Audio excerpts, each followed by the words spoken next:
Welcome to episode 420 of the Dual Boot Diaries. That's the wrong one. Whoop. It's A, it's only for episode 41, but B, this isn't the Dual Boot Diaries. Oh, okay. Hold on. Here we go. Reset.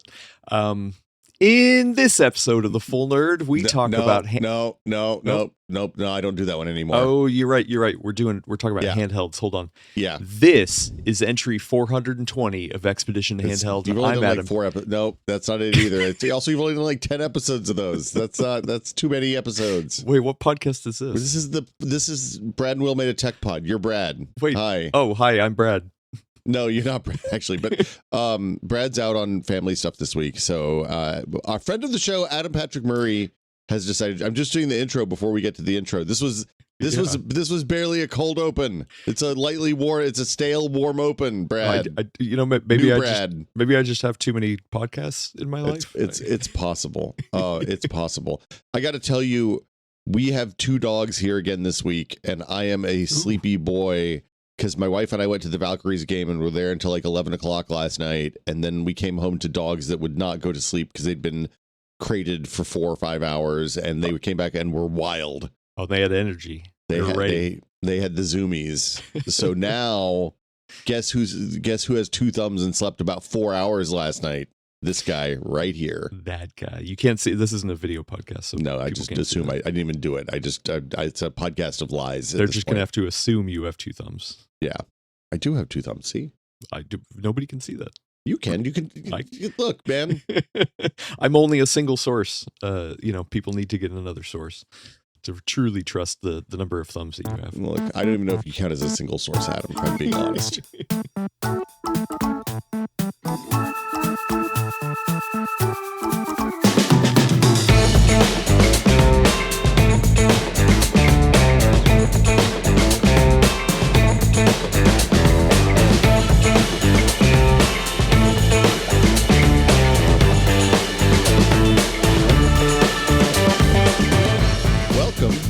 Brad Will Made a Tech Pod. I'm Will, and today, as said in the cold open where I got ahead of myself, I'm joined by one Adam Patrick Murray of PC World and The Full Nerd, and newly formed of Expedition Handheld, a podcast about handheld games things that aren't Game Boys or what do the kids play? Like, do they play? Is the Vita still a thing? Do kids still play I'm doing a David Letterman bit now, I think. But welcome to the show, Adam. Hello. Don't worry. I have a Vita right behind me if you need me to go grab it. Mine's right over there. I dug it out, actually, because I thought it was a PSP, and it turns out it was the Vita instead. But I mean, some would argue it's better. But, everyone has different tastes in handhelds, and that's what Russ Crandall from Retro Game Core and I talk about on Expedition Handheld. It's just all kinds of handhelds, new, old, weird. We actually had a friend of the show, Steve Lynn, on recently. He brought by a bunch of weird, mysterious, horrible handhelds from the past, and that was a good time. So, did he bring a Lynx? No, it was even more obscure than that. So he had a Gizmondo. He had the N-Gage. He had the Game.com. I know it's not .com, but it's I remember that one. Yeah, so just little footnotes in handheld past. It was a good time.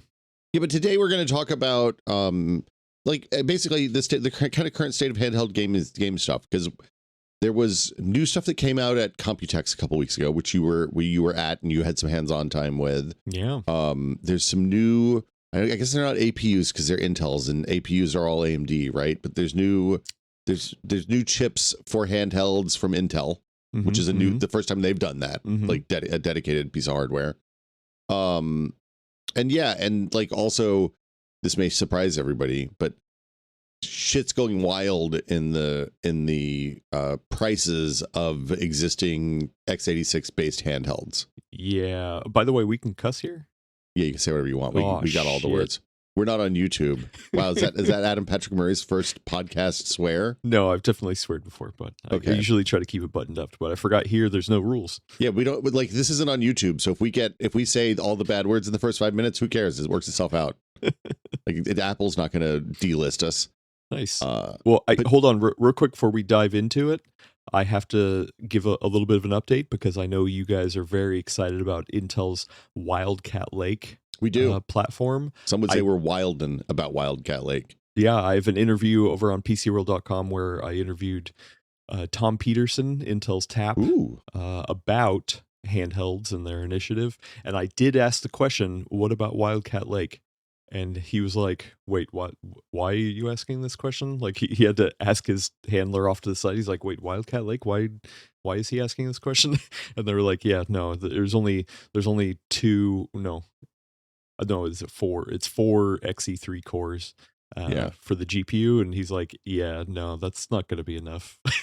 Well, So I tried to ask, but it doesn't seem like Wildcat Lake is going to be in gaming handhelds, but I did see a lot of Wildcat Lake at Computex. well, okay. So for folks who don't know, Wildcat Lake is Intel's upcoming. Is it a Celeron, or is it? It's in the same kind of class as that, right? Yeah, I believe they retired the Celeron name, so I didn't see it. Or at least I didn't see the name Celeron anywhere. It's still the Core. It's not an Ultra, but it's a Intel Core Series 300. So Okay. it's just the low end of that, the low power stuff. Yeah. So it's coming in a bunch of like 500, you sub $1,000 laptops, like $500, $600 laptops. It seems like but Laptops, also, mini PCs, small boards. The reason we are excited about it here at the Tech Pod is it's a pretty capable, real low power, great, inexpensive home server box or home lab box. So if you want to have like a big bunch of Docker containers running on something, it seems like the next in a long line of really good Intel processors. Starting with like the Alder Lake Celerons, which were like the N100, N105, which were typically like $250 boxes. So yeah, we're excited about Wildcat Lake over here, but nobody at Intel seems like they're excited about Wildcat Lake. When I ask questions about Wildcat Lake over there, I get the same blank stares that you got from Tom, where they're like, "Which one is that again?" Oh yeah, nobody cares about that. Yeah, why is everyone excited about that? Well, Yeah, hey, listen, I'm trying to ask the serious questions for the TechPod audience, but it's not coming to handhelds. What they do have is a new processor series called the Intel Arc G series. So G for games? Yeah, pretty much G for gaming. But the interesting thing here, kind of to start off, is that this is the first time they've put together an APU style chip, but they put it under the Arc flag. So, because most of the time, it's considered a CPU. So yeah, it's an Intel Core or a Core Ultra. This, I mean, it's Panther Lake based. So 18A, all the goodness we've been seeing with Panther Lake devices. But they said, you know what? This isn't just a CPU with a GPU attached to it. This is a GPU with a CPU attached to it. I mean, whatever. It's all about framing, hey, like how different. You got chocolate in my peanut butter. You got peanut butter in my chocolate. I've heard this story before. Yeah, but I mean, which is I mean, sure, it's kind of similar to what AMD has done on their side. They have their normal laptop processors, and then for handhelds, they have the Z series, which is once again just kind of shades of gray of the same thing. But here, I think it makes a little bit more of a difference than what AMD has done on their side, because they've actually prioritized the GPU, which is what really matters for handheld gaming devices. So what's the structure of this of the chip?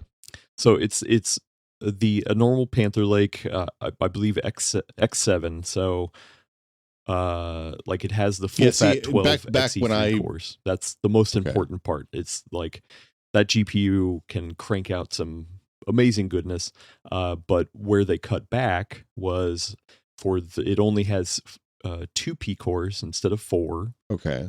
In the normal configuration, it still those has are their own tile, right?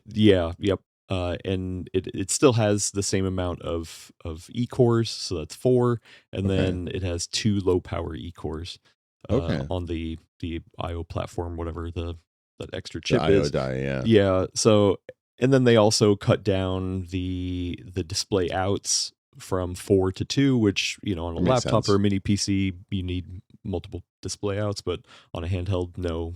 At most, you just need 2, and then also cut down the Thunderbolt lanes from 4 to 2, which once again makes sense for a handheld device.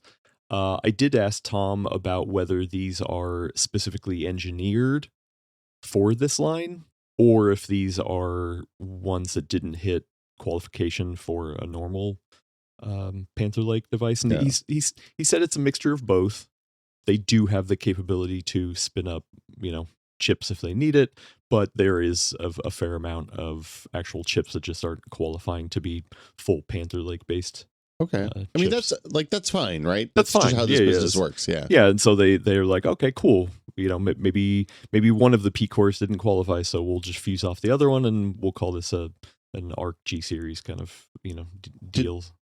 Is there hardware announced for this yet?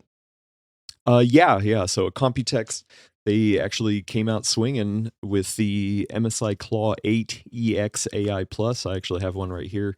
This is the third generation Claw? Yeah, this is the third generation Claw. We kind of knew that MSI was going to have something new because, they've been very closely partnered. But what we didn't expect, at least us in the handheld community, is to have two other partners at launch. Ooh. So one of them is is another major manufacturer of sorts. So Acer has a Predator Atlas 8. This isn't their first handheld, but this is their first major handheld launch for the U.S. market. The last thing they did was giant, right? It was a giant screen, huge deal that they announced at CES, maybe? Yeah, they had an Acer Nitro Blaze 7, 8, and 11. Okay. So it was a huge 11-inch device with detachable controllers and whatever. Those weren't actually designed and manufactured in-house. They hired a third-party company to do those, and those actually never got released in the U.S. This is really Acer kind of getting their feet into the handheld gaming market at kind of a weird time. So we'll see how it is.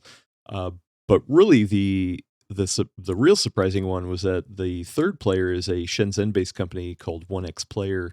They had the 1X Player 3, which is a Lenovo Legion Go kind of competitor, where it literally has the same 8.8-inch OLED screen, which is amazing, and then detachable controllers, that kind of stuff. And like I was surprised that one of those, this isn't derogatory, but Shenzhen-based companies there's a lot of them, and I put them on kind of a different tier in terms of manufacturing and global scale than somebody like an Asus or an MSI kind of thing. So to have them there at launch was like, oh wow, okay, cool. This is interesting. That's pretty rad. Okay, so I'm gonna ask the bad question now. Mm-hmm. What does this thing cost? Do we know? Yeah, we do. Well, we know the MSI Claw 8 EX is going to come in at $1,800. Woo! There was like a little bit of a pre-release promotion for $1,700, but it sounds like all those got sold out. Either way, that is a large chunk of change. Wow. Yeah, I am under embargo for review stuff, so I'm not going to get too deep into final thoughts and all that kind of stuff. But either way, between that and the Steam Deck price increase, we're kind of in a weird spot for x86. Oh, wait, so you had hands on with the new Claw? I have it. Yeah, I have it right here. Yeah, it's not a video podcast, so they didn't. You held it up a minute ago. I had extensive hands on at Computex, which I can talk about. That is not embargoed. Yeah, but I have it here with me right now for the full review testing.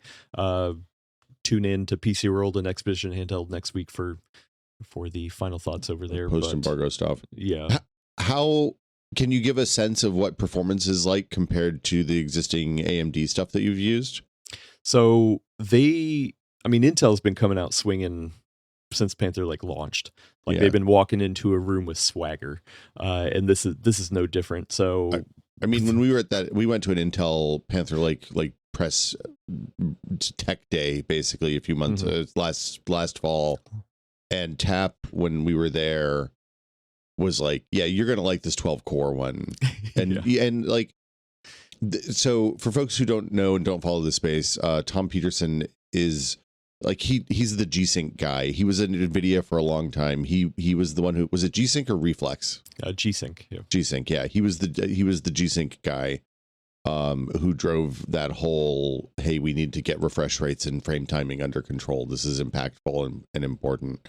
And then he went to Intel a few years ago. So when he's excited about something, it's usually like he doesn't. I've seen him before when he wasn't excited about things, and you can tell he was excited about this GPU that they built for these Panther Lake chips. So yeah, they continue to have a big chip on their shoulder, and the G3 announcement is no different. They show off a bunch of slides where they're like, "Hey, we are far performing ahead of the Z2 Extreme, which is the highest end of AMD's line of handhelds. Not only that, we are roughly matching performance, or their full bore performance with us at, I think they showed it off at 18 watts. So they're saying, oh, hey, wow, their best performance we can match at half power at Steam Deck power base. Steam Deck TDP is like 15 watts max, right? Yeah. And so like, that's it's wild. I can't validate their claims, but we know how, like, they pass these things through lawyers, all that kind of stuff. So they definitely feel like they have a win on their hands. And if true, like, this is definitely going to be the most performant handheld out there. But I mean, does that matter? Like, there's definitely a subset of people who are willing to buy the best of the best. I mean, I guess really, if you think about it, it's not going to be the best performing handheld because like the Ryzen AI Max Plus devices, the Strix Halo stuff, like it's out there, but like, I mean, those things are like over $2,000 generally, and it's different have class. Weird configurations. Yeah, like some of the handhelds that have that like don't have an internal battery, so they have to have an external battery attached, like all that kind of stuff. So so yeah. Anyway, for the normal kind of devices, I think that's Intel's going to rule the roost here, and I really think like could dethrone AMD in this space, because AMD has just owned this space forever. Okay, so two questions. What's the monitor on the Claw like? What's the screen? So it's the same screen as the original MSI Claw 8 from last year. Really good 8-inch panel, 1920 by 1200. It is IPS, but it is a really good IPS. 120 hertz VRR sync range from I think it's 48 to 120. Okay, so you can get that smooth 40 on, but I mean, it sounds like you don't need to worry about smooth 40 on this thing. I mean, like, the thing is, I like, me personally, I like options. Yeah. Like, so I'm somebody who pretty much plays on the couch plugged into the wall. So I'm usually like, oh yeah, just let the juice fly, baby. I don't care, kind of thing. And so I like having a really nice high-end range, but there are a lot of people who are like, oh no, I usually play it kind of like a, some sort of balanced preset, which is usually somewhere around 18, 20 watts kind of thing, because they want to extend battery life, or they don't want to have to worry about the fans, something like that. So I'm glad there's that, and hopefully if the power's there on this, like, you're gonna have your cake and you eat it too. Are you able to turn on like ray tracing and stuff like that with this chip, since it's a little more capable than the RDNA 2 that's in the Steam Deck and a lot of the other? Yeah, well, I mean, it's interesting because so many of the developers usually go back and make Steam Deck verified versions of their game that either has a fallback solution or maybe like a light ray tracing solution, which like Doom of the Dark Ages went back and did that for the Steam Deck specifically.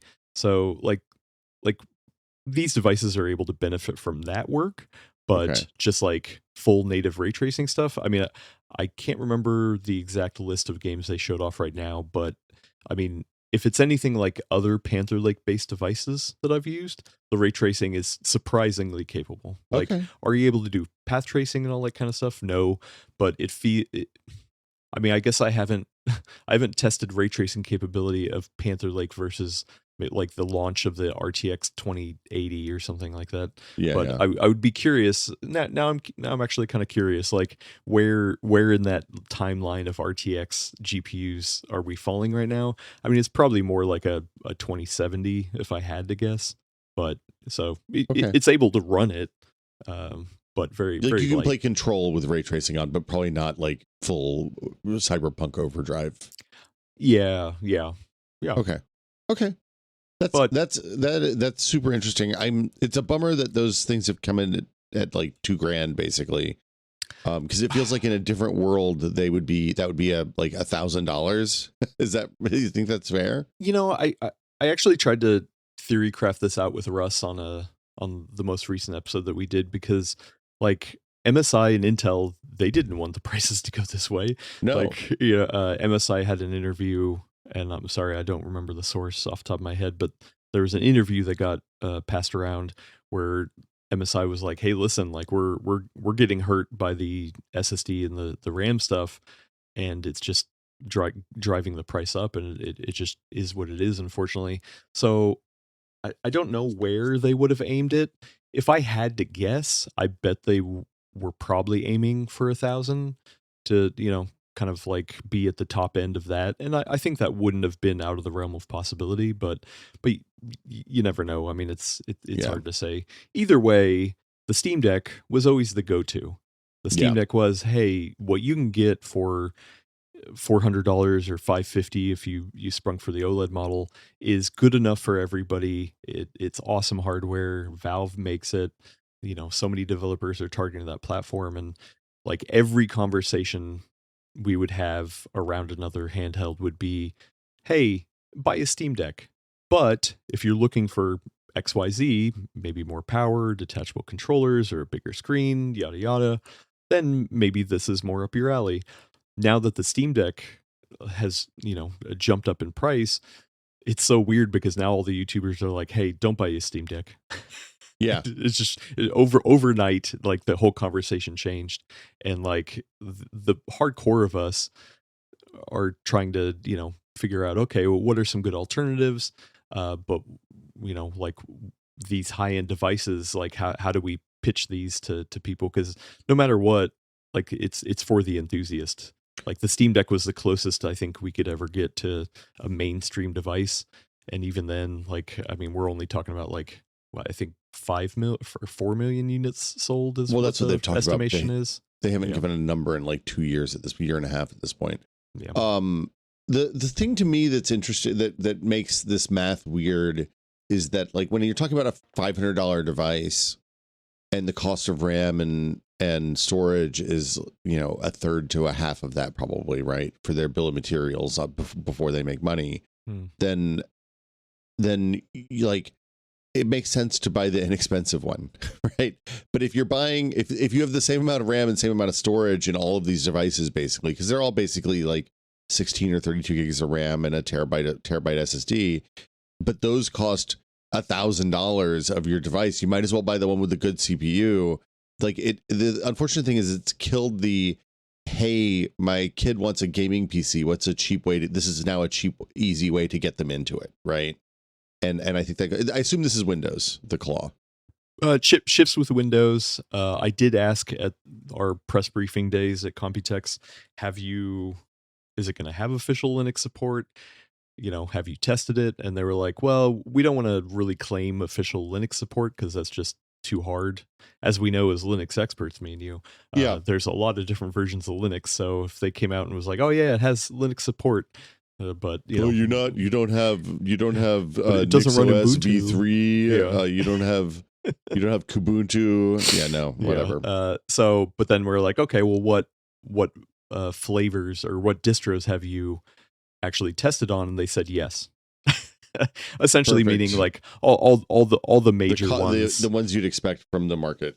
Yeah, and especially gaming ones, Bizite, SteamOS. Even though it doesn't have official SteamOS, there is a beta version of SteamOS that officially supports the old generation MSI Claw 8. Okay. And so, like they now more than ever, they are thinking more about it. But hey, guess what?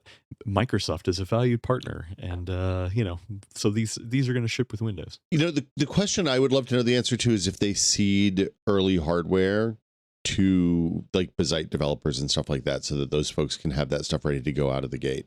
I mean, I hope. I would hope so. Yeah, but I probably not.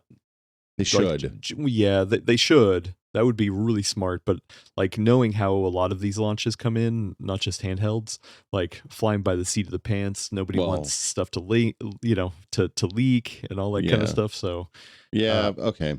I can say, and I actually didn't say this on Expedition Handheld because I forgot, is that this has a manufacturing date on the back of it, and this was manufactured in March of 2026. Oh, This wow. this So they've been handheld. making So them for a minute, huh? yeah. I mean, this definitely is. This is not a final retail unit. This is Yep. what I have in for testing is a pre-production model. But I mean, Yeah. they tell me it's close to retail. Okay. So Interesting. um, Okay. So we've hit. We kind of danced around this, but the Steam Deck prices have gone up. I think we talked about it a couple of weeks ago as well. But Valve basically doubled the price of all their Steam Deck models a couple weeks ago.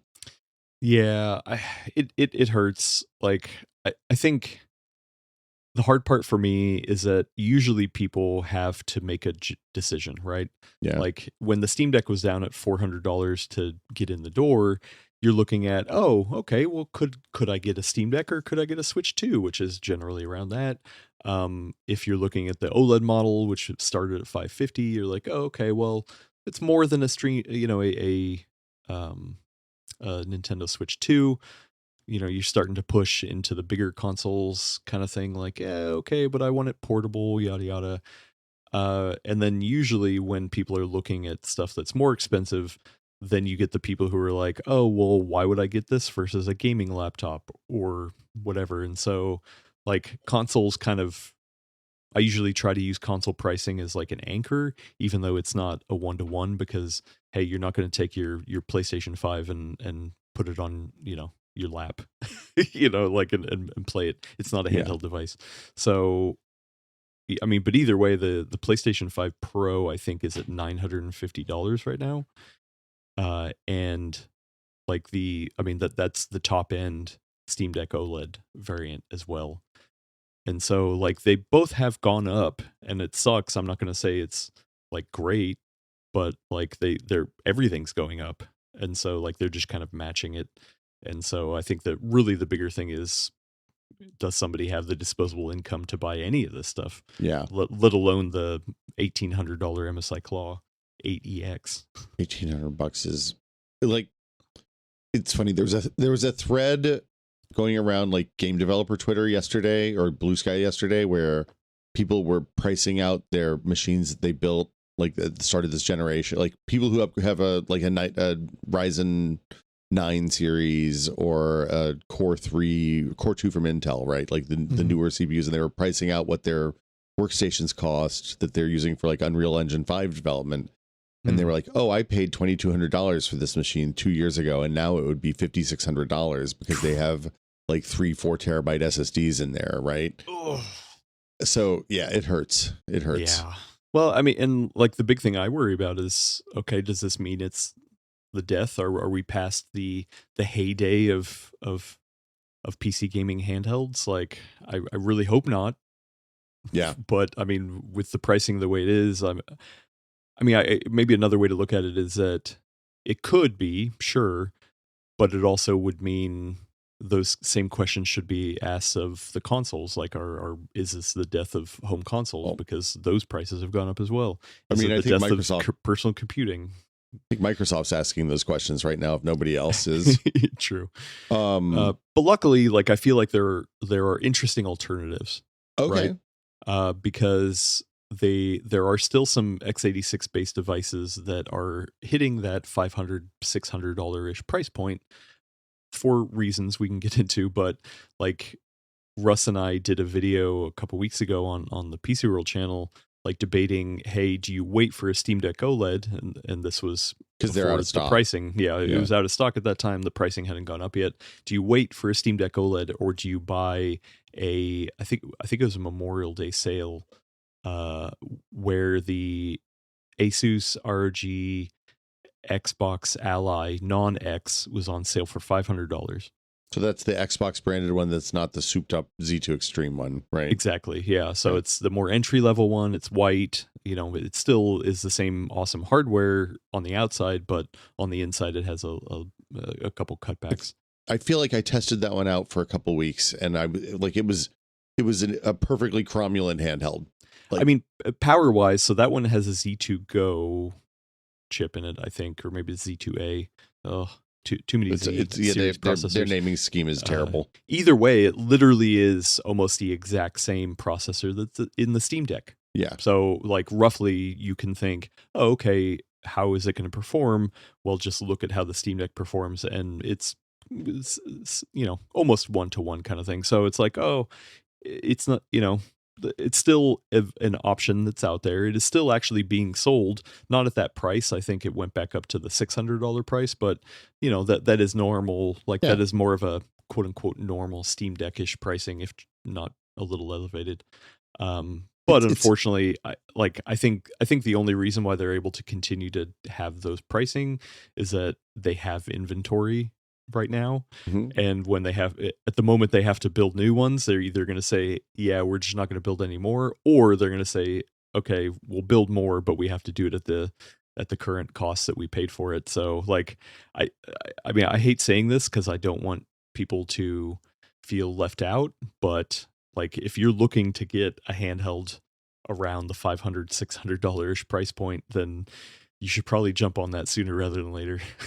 Well, yeah, because a lot of this stuff is priced low because people paid for their memory 2 years ago. Yep. Like they're dealing. If you have a company like Acer or Asus or Lenovo or somebody that's big and buys memory in huge lots, they're paying 2024 prices, not 2026 prices right now still. So, what else is it? Like the other thing that's happened is, well, I mean, the other thing that's happened is ARM, right? ARM stuff is getting kind of good. I can't believe I'm saying it, but it's getting good, right? I mean, so this is definitely something that has kind of caught me by surprise over the past couple weeks, if not month. Russ Russ over at Retro Game Core, he usually does testing on Android devices, like ARM-based devices. Yeah, like the Retroid Pocket and stuff like that, right? Yeah, AYN, Ioneo, all that kind of stuff. And he was like, he did a video about an app called Game Native, which uses the translation layer for ARM to x86 PC gaming. And he's like, wow, this is actually surprisingly good. Like it falls on its face here and there, but like it's surprisingly good. And then all of a sudden I started seeing a bunch of other people making the same kind of videos. And I was laughing it off at first because I was like, come on, like I have three different ways from Sunday to play my PC games on bigger devices. Why would I ever try it out on Android or ARM? And I was like, okay, I shouldn't dismiss it outright. I should try it out. And man, I've been surprised, dude. It is like it has shook me in ways that I'm like, oh, I see a different future laying out before us. So okay, I've heard this before.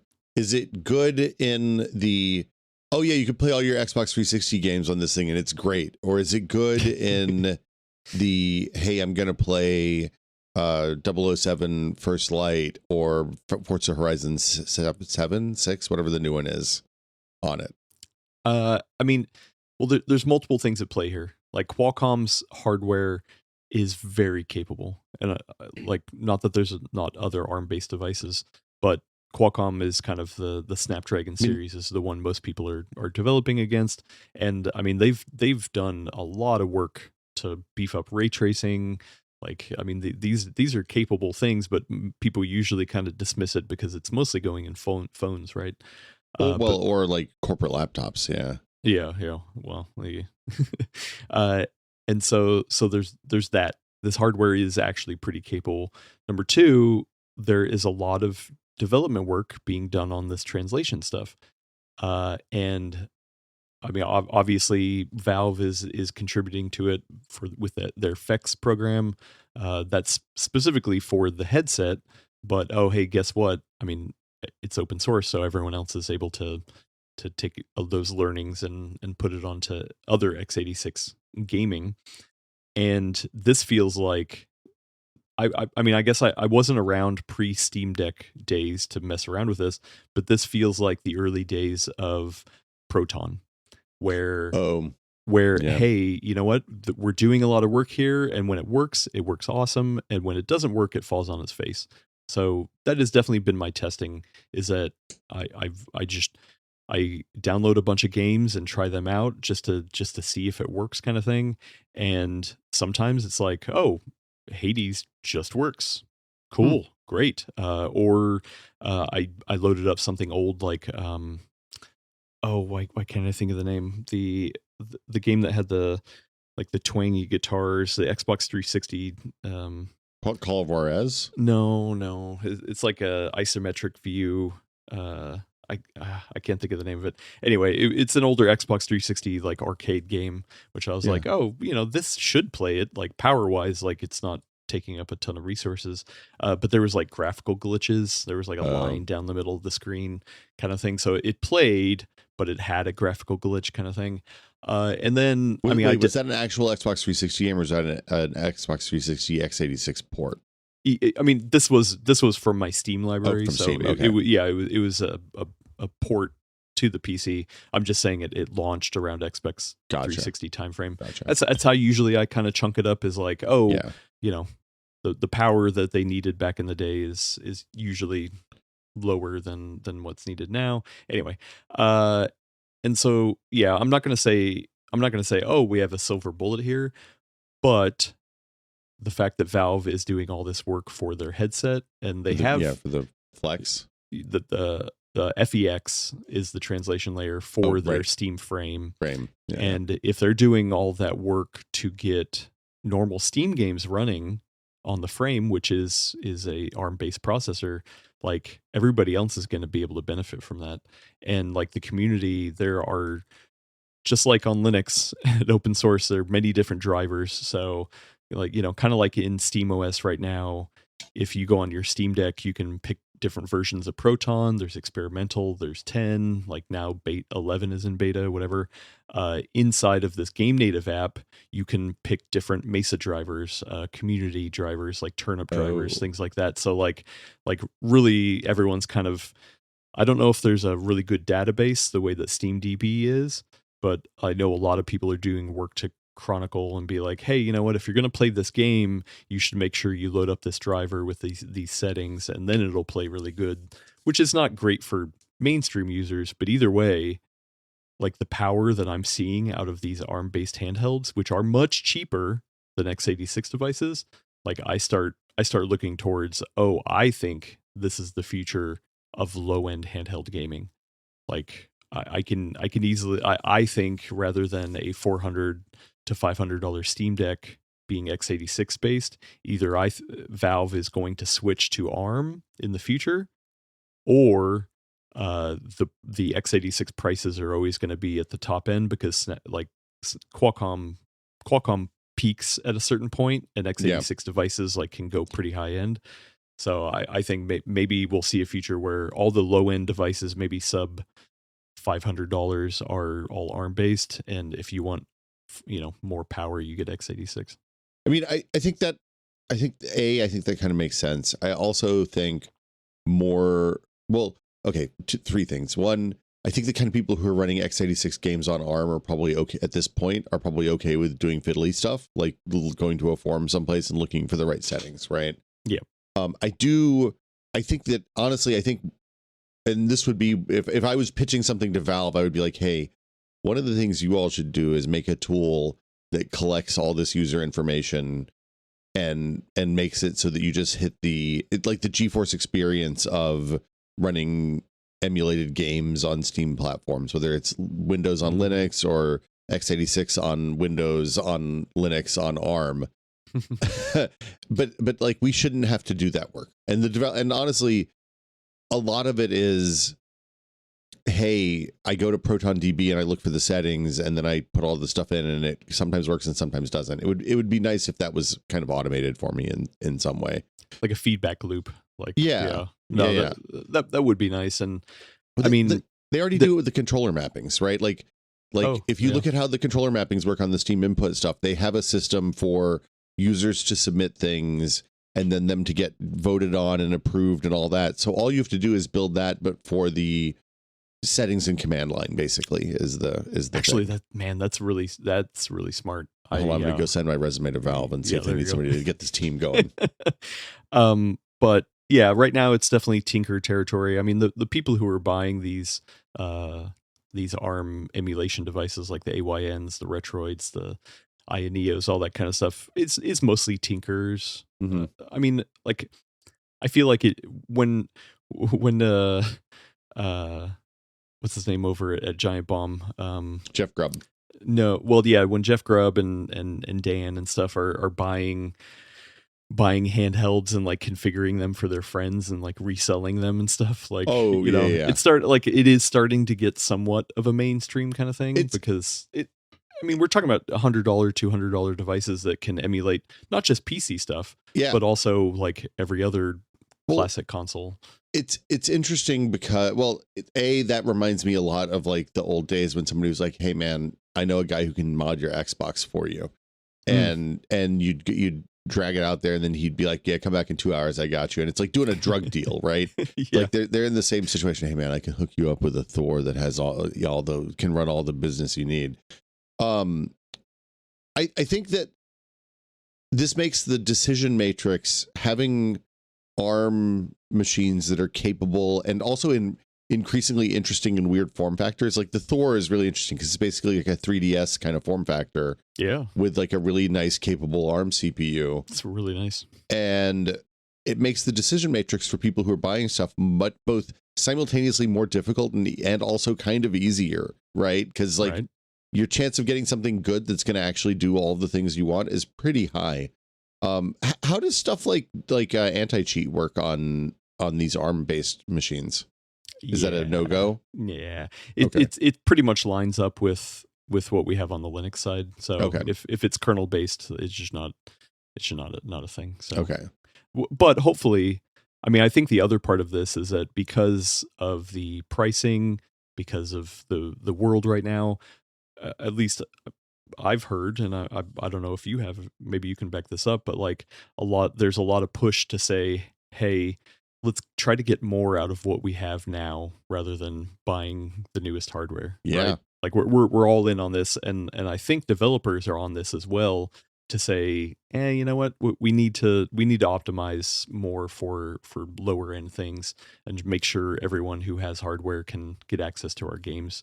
And that, like, I love pushing forward. I love having new features and all that kind of stuff. But also maybe it is good, hey, you know what, let's take a step back for a couple years and not push the bleeding edge and just make sure everyone with low end hardware can kind of catch up, right? Yeah.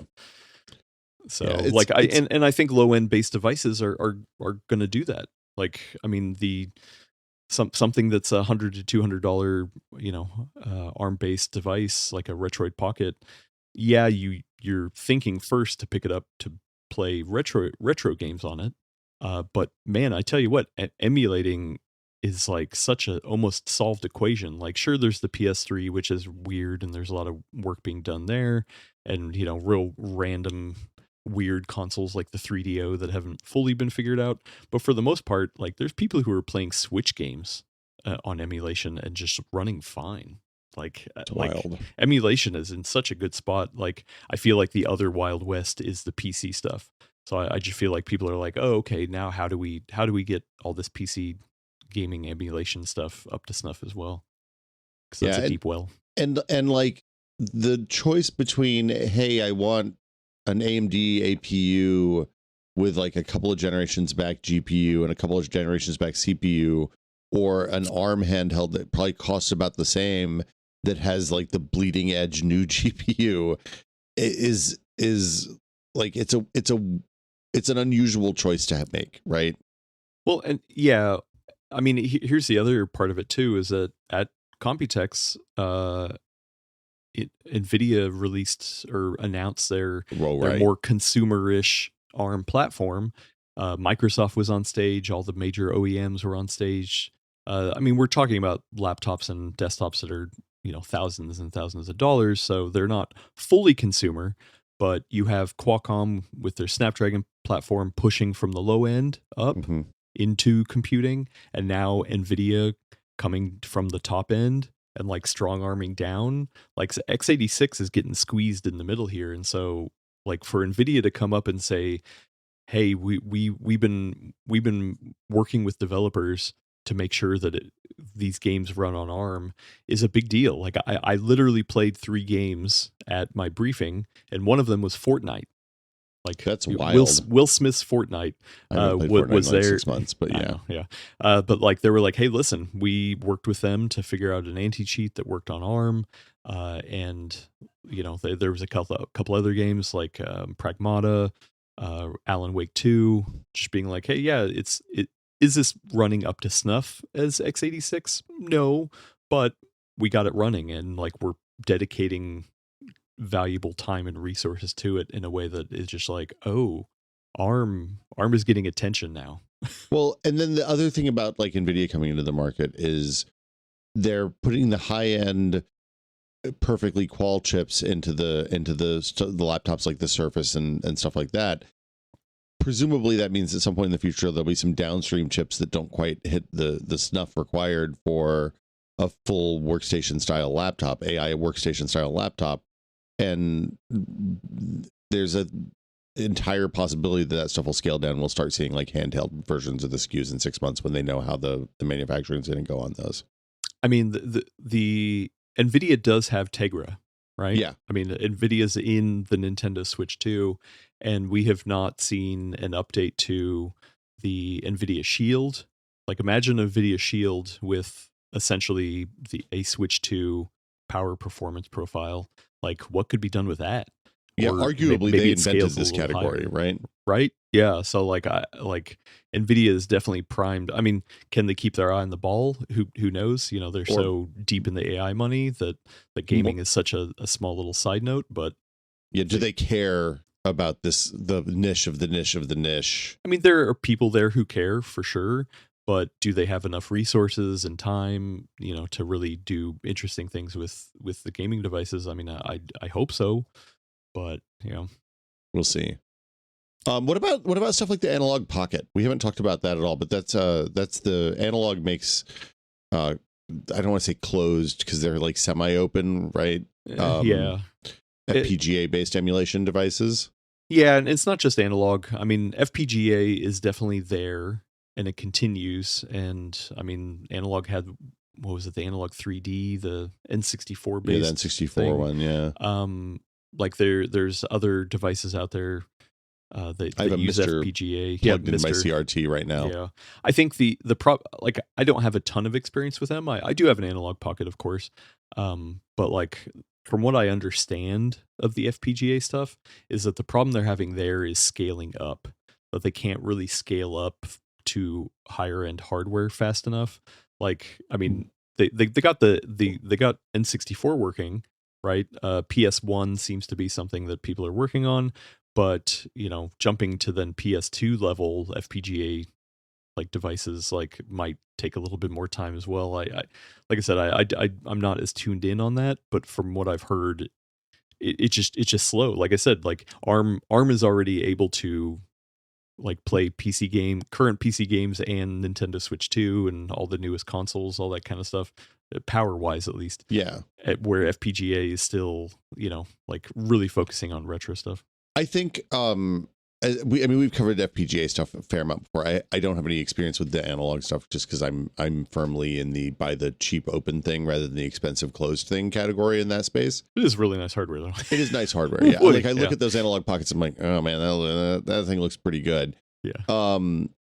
But it seems like I also think that there's a reward, like a return on investment that makes more sense with actually the older hardware designed for the low latency of the CRT and stuff like that, versus the frame laggy, or, you know, once you got to the era where you were doing 3D rendering and the actual 3D performance was limiting what you could do, and you would see like frame sags like crazy on PS2 games and GameCube games. I actually think that running emulation on software rather than on hardware maybe makes more sense, because it turns out the hardware experience was kind of shit on a lot of that stuff, especially in the early 3D days. And like giving it more performance in a way that doesn't break the game is maybe not a bad thing. Like getting an actual stable 30 or 60 out of a PS2 era, GameCube era. I'm not just picking on the PS2, but like all of those early 3D things had some real performance problems. Oh yeah. And like some of it is some charm, but like put it this way. Playing Mike Tyson's Punch-Out on a Mister with a CRT is way different than playing Mike Tyson's Punch-Out on a Retroid Pocket on an LCD, right? Right.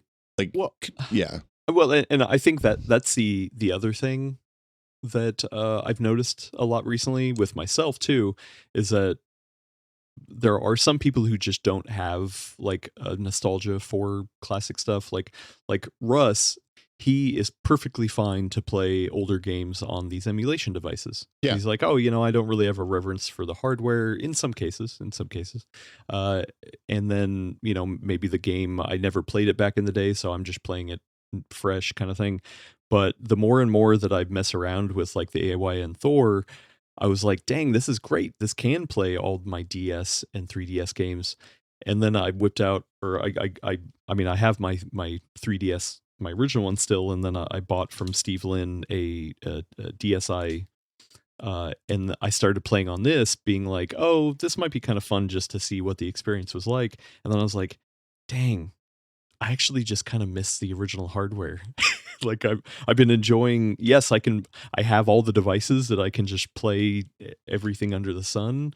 But when it comes to it, I've just been really having a good time going back to the original hardware and sometimes plugging into a CRT, or in the case of home consoles, or with the handhelds. I mean, I just got a PSP, and it's just like, I right now have an MSI Claw 8 EX in my possession, and I'm sitting down to play it and test it out and stuff like that. And in the back of my mind, I'm like, I kind of just want to be playing the PSP, which is probably bad to say, but it's funny you say that, because like one of the things I realized, I had the Mister set up for years, and I did the thing that everybody does where you just get the whole NES ROM set and take out all the Mahjong games and then like put it on a don't like Mahjong. Come on. Look, I like Mahjong, but I don't need 45 weird Mahjong games. But I realized that having all those games was too much. It gave me like the worst case of menu paralysis I've ever had. Oh yeah. So I went through and I just pulled out, like, for each core, I pulled out like the 10 games I was interested in spending some time with. Mm-hmm. And I made a folder, and it was like, it's like Will's 10. And I open that up and I'm like, I pick out of there, and it's a much easier choice. And it's like, it's a mix of stuff that I love playing, but like also I was like, I hadn't played Zelda 2 in 40 years, right? I played Probably a lot of, everybody says that Zelda 2 is a much better game than I remembered it being. Really? Oh. Yeah, I think I didn't, like, okay, just to be clear, at the time I got Zelda 2, you didn't not play a game because you didn't like it. You just played it and hated it because it was the only thing you had that was new. Yeah, and you're like, oh, well, like I just got this for Christmas, and I guess I won't get anything till my birthday, so yeah, I'm just going to play this. This is the one for the next 10 months. Yeah. And so like I got real good at Zelda 2. I beat Zelda 2 multiple times. Oh, nice. But it was the first time I'd ever seen like RPG mechanics and stuff like that. And so friend of the show, Jeff Gersman, has been doing for the last like 3 years his ranking of all the NES games ever. I don't know if you've seen this. Yeah. But he finished it the other day. And I like, didn't know he finished it. Yeah. Like finally 750 some games later. And where did Zelda 2 fall? Higher than you would expect. Okay. You can there's more on 8bitnintendo.science, I think is the URL. But it's interesting going back and looking at some of these games, because like there's some games that have really complicated mechanics in those early generations that they didn't explain well at all, and I completely did not pick up as a 10-year-old or 12-year-old or whatever. But that now when I sit down and play them, I'm like, oh wow, these people were way ahead of their time, like way ahead of their time. So it's been fun. It's been fun giving myself constraints on that. And I think you've kind of gone down the same hole with the GBA and the PSP, right? or the DSi and the PSP. I mean, all of them. Like, Yeah. like I'm definitely, I'm sure people in the audience are like me, where I had all this stuff. I mean, my first personal console that I ever had was a original Game Boy DMG, and like I loved that thing, but I remember I sold it to some, some neighbor kid on the street for pennies on the dollar just to get something else new. And I'm just like kicking myself because all of my old hardware I just don't have anymore. And so now Yeah. I'm like, oh, I'm gonna have to rebuild that library again. And I'm looking at current prices and I'm just like, Look, you can't go back in time, Adam, but you can rebuy your youth. So that is the thing to remember. just it's more expensive to rebuy my youth than I anticipated. I think somebody told me the other day about a copy of Super Mario Brothers. Like, I think about my unopened box of Super Mario Brothers because I had two copies. I had the one that came with the console that had like Duck Hunt and the Super Mario Brothers, and then combo. Yeah, I had the other one that like my grandparents bought me because like, oh, this is the game that the kids love. It's the Mario Brothers. Yeah. And one just sold unopened for $2.3 million the other day. And I'm like, Jesus Christ, where is that? I got to casually ask my sister if she still has it. Yeah. It's not going to be graded clean, but whatever. Yeah, well, but that's the interesting part, is that we're talking about emulation. We're talking about playing games on this high-end new hardware. But I also feel like there is a growing groundswell of even the younger generation rediscovering the past. Like, maybe it's just my YouTube algorithm is just completely, effed with handheld stuff, but like I'm getting all these like kids in their 20s being like, ooh, I picked up a PSP for the first time and wow, this thing is surprisingly good. It turns out Lumines still rules. Who knew? That's still the good version of Lumines. Yeah, and then it's still really easy. I mean, it's easier more than ever now to mod old hardware as well. Yeah. Like I replaced my GBA screens with IPS panels. Backlit?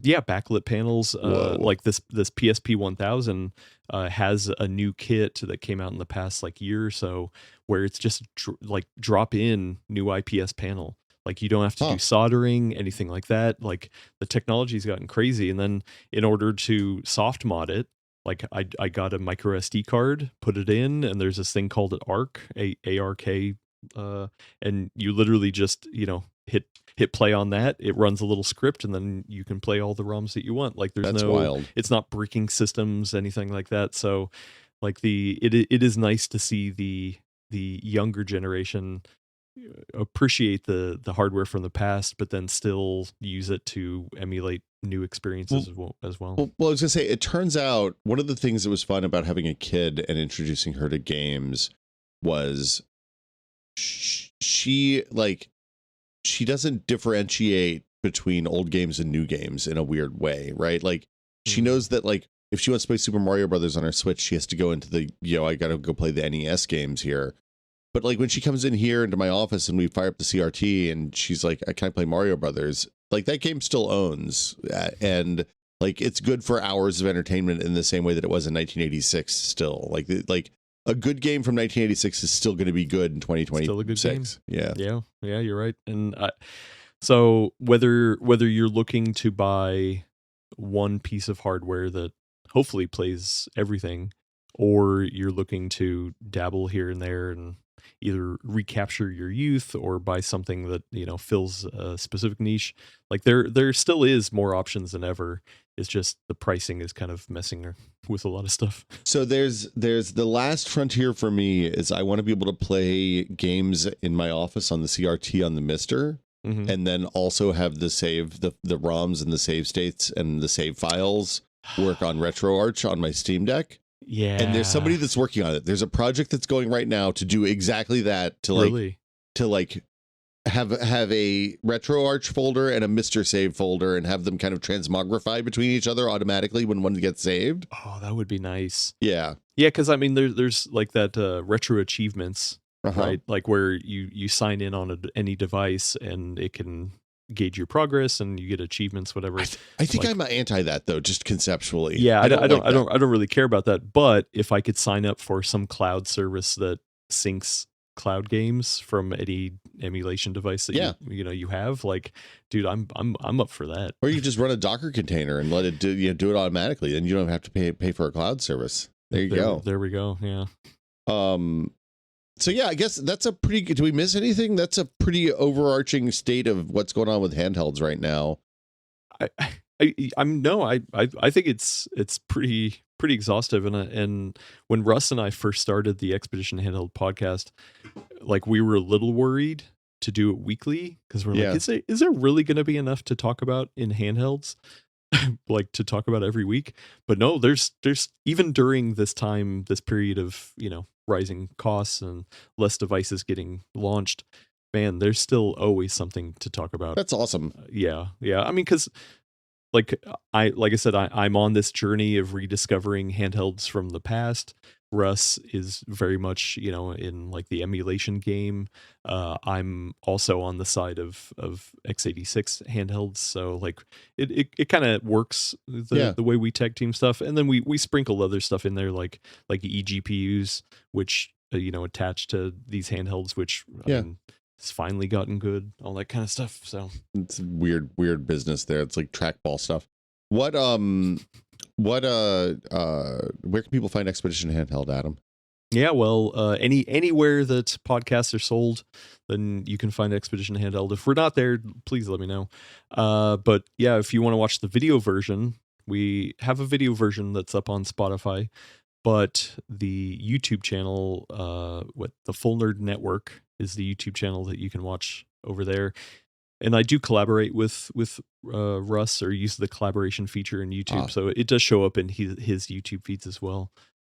So yeah, no, and then we have a Discord, the Full Nerd Network Discord, that you can go hang out. We have a handhelds channel, good handhelds, good Linux channel over there too. Yeah, good Linux. Yeah, who knew? There's nerds that are into all this kind of stuff. Yeah, it turns out nerds are okay. Yeah, real quick, I will say, looking at the definitive ranking of NES games, Zelda 2, The Adventure of Link, lands at number 6. It was 5. Well, look at that. Before yesterday. Dethroned by somebody, but that's crazy. Yeah. That's crazy talk. You think so? I'm going to tell you should go back and replay Zelda 2, The Adventure of Link. It is, he's making faces. Oh, he just flipped around to grab a Game & Watch. Yeah, recently picked up the Legend of Zelda Game & Watch, which does have Zelda 2 on it. I was going to say, is that that's the reissue one? Yeah, this is the reissue one. Yeah, it has Zelda 1, Zelda 2, and then Adventures of Link for the Game Boy. That's pretty good. Yeah, I expected to never fire up Zelda 2, but maybe I will. I wouldn't play it on that thing, but I would definitely try. Like, I was surprised. I had a lot of fun with it. It was not what I remembered it being. It starts a little slow, but it's worth a look. Will, I had a lot of fun with this. Hey, it was a pleasure having you here. Thanks for coming by, Adam. And everybody go check out Adam over at the Full Nerd. Between that and Dual Boy Diaries, 3 episodes left. Yeah, we're wrapping it up. Who's going to delete which partition? No one knows. It's impossible to guess, really. No one's ever going to figure that out. Nope. Mm-mm. And yeah, I've enjoyed Expedition Handheld a lot. I learned something every week. So good job over there for you and Russ. Hey, thanks. Thanks, Adam. And that will do it for us this week. I hope everybody enjoyed the show. Please go over and follow him at the Full Nerd on YouTube, and check out Expedition Handheld if that is of interest to you all. Now, we have reached the part of the show where we thank everybody for supporting us. We wouldn't be here without you all, because this is a listener-supported show. So thank you to everybody who chucks in a couple bucks every month to support the podcast. If you would like to find out how to do that, you can go to patreon.com/techpod. Again, it's patreon.com/techpod, where for $5 a month, you get access to the Discord, which is full of beautiful nerds who talk about stuff like handhelds and how to set up their misters and all that stuff all the time. And then you can also get access to the monthly patron exclusive episode, where Brad and I talk about different topics every week, things of interest, things that we are maybe thinking about doing an episode about. Maybe we thought that we could do an episode about, but there wasn't enough there. It's part dumping ground, part research, part just a place for us to chat and hang out. It's I don't want to say it's a ramblecast because that's a registered trademark of somebody else, but we do occasionally ramble over there as well. So thanks everybody for supporting the show. An extra special thank you goes out to our executive producer tier patrons, including Infelicitous Rips, Jordan Lippett, Octothorpe Bunny Still for Work, David Allen, James Kamek, and Pantheon, makers of the HS3 high-speed 3D printer. Thank you all so much. Have a lovely week. I think we're hoping Brad will be back next week, but we're not sure. And if not, we'll find another awesome guest to come on and talk about stuff. But I hope everybody has a lovely week, and we will see you next time on Brad and Will Made a Tech Pod. As always, please consider the environment before printing this podcast.